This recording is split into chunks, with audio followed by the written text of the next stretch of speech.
Fala aí, pessoal. No vídeo de hoje eu vou trazer para vocês a história do Fusca no Brasil. Roda a vinheta.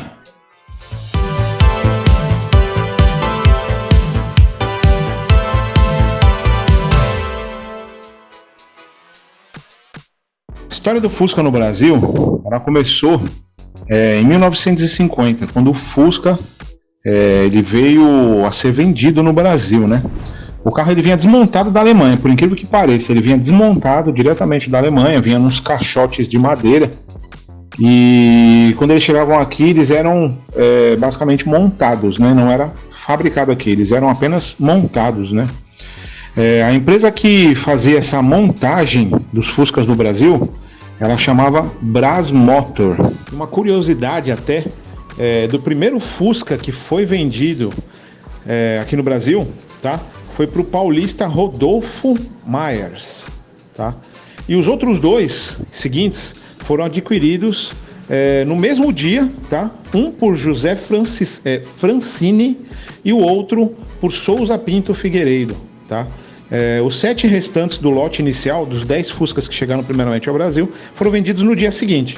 Então, tudo através se eu não me engano, foi pela Sabrico, tá? Sabrico era, se eu não me engano, foi a primeira concessionária aí, que se localizava ali na Duque de Caxias, em São Paulo, tá? Esse modelo que chegava em 1950 no Brasil, ele tinha o vidro traseiro lá, o vigia traseiro bipartido, um vidro traseiro bipartido. No ano de 1953, o Fusca ele deixou de ser montado lá na Brasmotor, tá? E a Volkswagen assumiu essa parte de montagem. Então a Brasmotor ficou apenas durante 3 anos aí recebendo as caixas lá da Alemanha, montando, né, o carro, e repassava para as concessionárias. E a partir dessa época aí de 1953 aí mais ou menos, o modelo que vinha a ser importado da Alemanha para o Brasil, ele já tinha o vidro traseiro lá do Fusca, o vidro traseiro lá, o vigia traseiro oval, menorzinho, bem menor do que o que a gente está acostumado a ver aí a partir da década de 60, em 60, né, já começou a modificar. Então ele vinha com o vidro traseiro oval, beleza? A partir de 1959, mais precisamente ali a partir do dia 3 de janeiro, basicamente de 1959, foi iniciada a produção do Fusca no Brasil. Então, em 1959, o Fusca passou a ser produzido no Brasil, tá? Sendo fabricado com peças nacionais, em galpões alugados no bairro do Ipiranga, na zona sul de São Paulo, tá? Que inclusive é o bairro que eu moro. Sinto muito orgulho aqui de morar no bairro do Ipiranga, onde o Fusca ele era de fato fabricado, tá?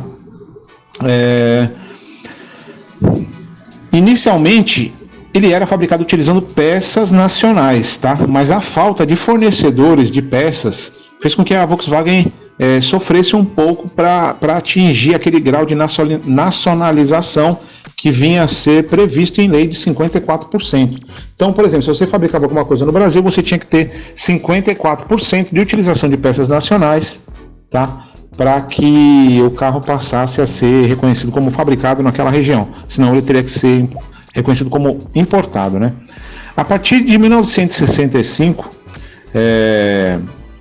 o Fusca teve um opcional aqui no Brasil, não sei se lá fora, mas aqui no Brasil, que ele tinha um teto solar, isso mesmo, um teto solar original, tá? Ele era um teto solar, e a partir de ser passado algum tempo ali daquele Fusca ali, muitos donos na época, até uma curiosidade, tá? Eles começavam a mandar fechar o teto, a tirar. Eles compravam com teto solar e depois mandavam tirar. Por que disso? Porque o carro ficou apelidado de Cornovagen. brasileiro é complicado, né, para soltar umas piadinhas aí. E aí acabou que hoje em dia aí, nos dias de hoje aí, é difícil você achar um Fusca com aquele teto solar original, né? Outras coisas que passaram a começar a ser modernizado, né? A partir dessa época aí foi as lanternas as lanternas traseiras do Fusca e a luz de placa. Se modificou ali, a lanterna ficou um pouco maior, a luz de placa ficou diferente, né? O nariz de bruxa ali ficou diferente, né? Em 1967 foi adotado o motor 1.300 cilindradas, o motor 1.3 no Fusca, tá? Até essa data, até 1963, o Fusca ele vinha aí com uma elétrica de 6 volts, não era 12 volts como os carros de hoje em dia, elétrica de 6 volts e com motor 1200, 1.2, tá? E a partir de 1967 se foi colocado o motor 1300 no Fusca, tá? E a elétrica passou a ser 12 volts, tá? O vidro traseiro ele ficou um pouco maior, né? O vigia traseiro ele ganhou alguns centímetros ali, ficou um pouco maior. O acionamento da seta, isso mesmo, da seta, para virar o carro, na hora que você liga a seta ali, passou a ser na coluna de direção, tá? E um novo motor de 1.500 cilindradas chegou ao Brasil, né? E começou a ser fabricado no Brasil a partir de 1970. O Fusca 1500 ele era conhecido como Fuscão, tá? Existia, assim, não, essa parte assim não tem muito uma organização na qual a gente consiga trazer aí, mas a partir de 1970 foi lançado o Fuscão. Ele tinha uma mecânica mais voltada, mais esportiva, choques, tá? Os para-choques eles ficaram mais modernos. Em 1975 chegou uma versão super especial do Fusca, que era o Fusca 1600S. Ele vinha com uma dupla carburação, o motor passava a ter 65 cavalos, ao invés do motor de 52 cavalos, que era o 1500, né? E se eu não me engano, o motor 1300 ele tinha 42 ou 45 cilindradas, uma coisa assim, tá? E nesse Fusca 1600S, que foi lançado em 75 aí, o volante ele era diferenciado, ele tinha 3 raios, né? As rodas eram aro 14, igual a da Brasília, né? E o painel ele tinha um marcador de temperatura e relógio, o que era uma grande novidade para a época, uma grande diferenciação aí para a época, né? Em 1984 o motor 1300 deixou de ser produzido, né? Aí ele passou a ser somente o 1600. Você só podia comprar Fusca a partir de 1984 apenas com o motor 1600. Antes disso você ainda tinha o motor 1500 e o motor 1300. A partir de 1984 você só passou a ter o motor 1600, que era um pouco mais moderno, né? O carro passava a ter freios a disco na dianteira, mais eficientes, muito melhores do que freios freio a tambor, né? Que tinha antes dessa data, né? Antes de 84 você passava a ter o Fusca só com freios a tambor, né?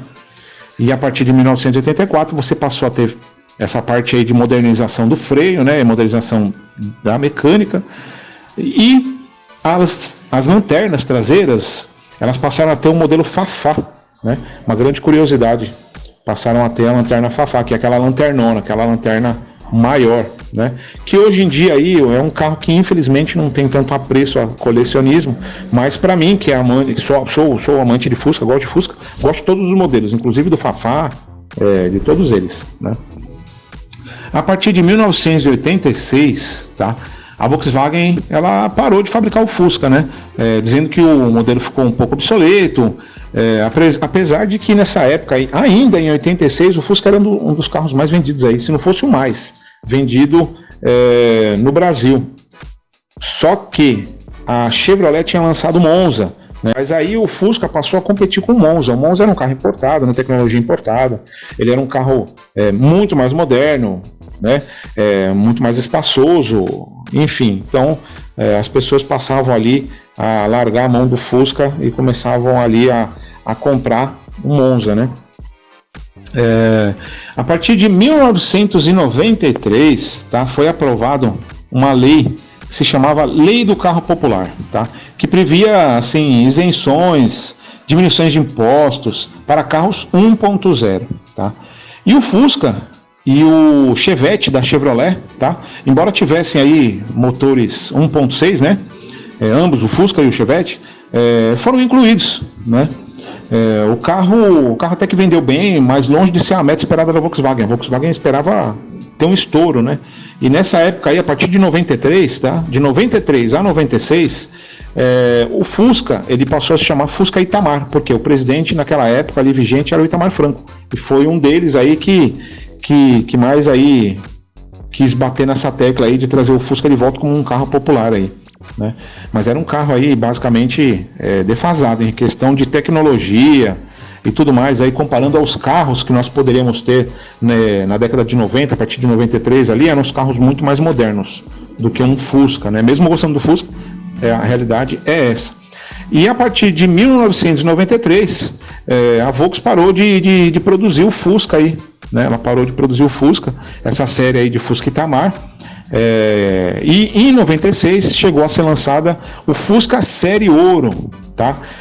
O Fusca Série Ouro, ele tinha alguns detalhes, tinham alguns adesivos nas laterais ali, e se eu não me engano, isso daí são pessoas aí que a gente que está no meio, né, sempre bate papo com um, com o outro, conhece um cara que tem um Fusca Série Ouro e tudo mais, diziam que a chave reserva vinha banhada a ouro. Não sei dizer se isso daí é verdade. Se você tiver um Fusca Série Ouro e estiver vendo esse vídeo aí, comenta aqui embaixo aqui pra gente ter 100%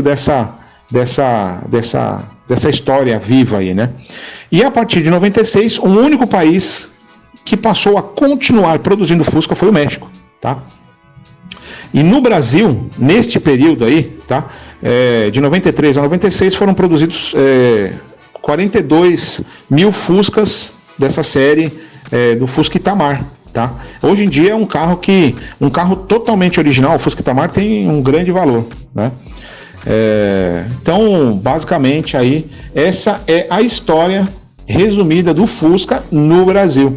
Espero que vocês tenham gostado, tá? Comenta aí embaixo no vídeo, de repente, se você tiver algum Fusca, se você viveu essa época, né? Porque eu, com os meus meros 35 anos, não cheguei a viver essa época aí. Eu era criança em 93 ainda, né?